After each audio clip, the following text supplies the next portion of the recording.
নমস্কার বন্ধুরা, SRM kitchen and ব্লগে সকলকে স্বাগতম। আশা করি সকলেই ভালো আছেন। আজকে আমি চলে এসেছি সজনে ডাঁটা রেসিপি নিয়ে।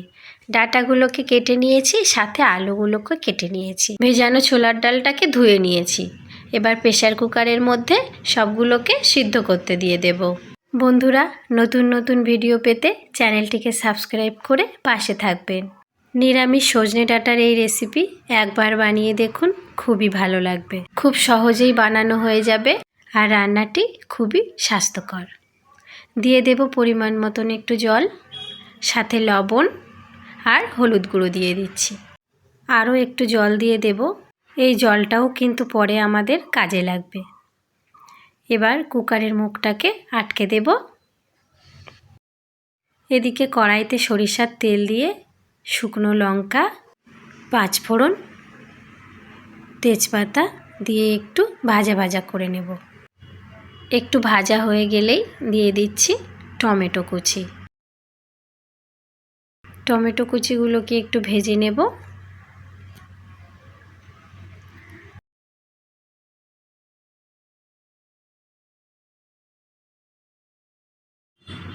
দিয়ে দেব একটু চিনি।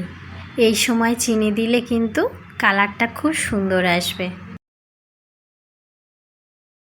আদা বাটা দিয়ে দিচ্ছি, একটু কষে নেব। এবার একে একে মশলার গুঁড়োগুলো দিয়ে দিচ্ছি।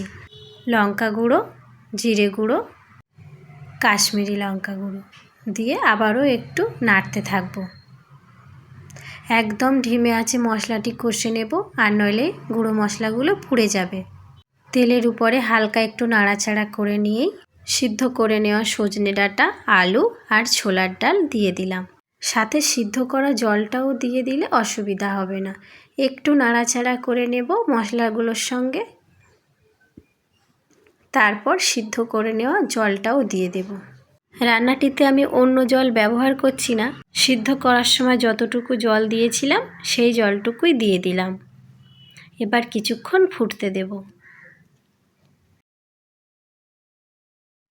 শেষে একটু গরম মশলার গুঁড়ো ছড়িয়ে দেব। তো বন্ধুরা, নিরামিষ সজনে ডাঁটার এই রেসিপিটি কেমন হয়েছে অবশ্যই আমাকে জানাবেন। ভিডিওটি সম্পূর্ণ দেখার জন্য ধন্যবাদ সকলকে।